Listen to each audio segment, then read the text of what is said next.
5 vecí, ktoré musíš prestať robiť, keď ťa partner ponižuje. Za prvé, ospravedlňovať jeho správanie. Mal len ťažký deň, nemyslel to tak, bol len unavený. Tým len sama sebe hovoríš, že tvoje pocity sú menej dôležité ako jeho nálada. Čím častejšie to robíš, tým viac si zvykneš, že to, že ťa nerešpektuje, je v poriadku. Za druhé, zostať ticho, aby bol pokoj. Možno máš pocit, že mlčaním predídeš hádke, ale v skutočnosti mu tým ukazuje, že to, čo povedal, je v poriadku. Tým pádom on nemá potrebu sa meniť alebo s tým prestať, keď ty mu nekomunikuješ, že ti to ubližuje. Za tretie, snažiť sa byť lepšia, aby ťa prestal ponižovať.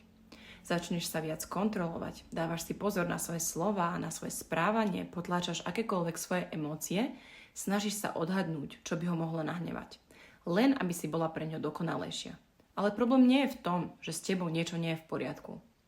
Problém je v tom, že on sa k tebe nespráva s rešpektom. Za štvrté, zľahčovať to pred sebou a pred inými. Povieš si, že to boli len vtipy, že to nemyslel vážne. Dokonca pred kamarátkami sa aj zasmeješ, ale vo vnútri ťa to bolí. A každým takýmto momentom sa učíš, že tvoje pocity nemajú váhu a že si od ľudí nezaslúžiš rešpekt. A za piaté, hľadať v sebe chybu za každým, keď ťa zhodí. Automaticky si v pamäti prehrávaš, čo si mohla urobiť zle. Tak si sebou prestávaš byť úplne istá.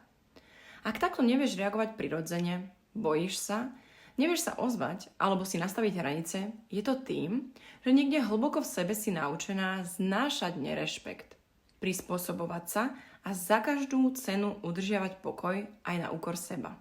Počas sebavedoma za jeden deň prekopeme tvoje myslenie od základov tak, aby si vedela automaticky reagovať inak. Bez strachu, s istotou a so schopnosťou jasne sa postaviť za svoje hranice.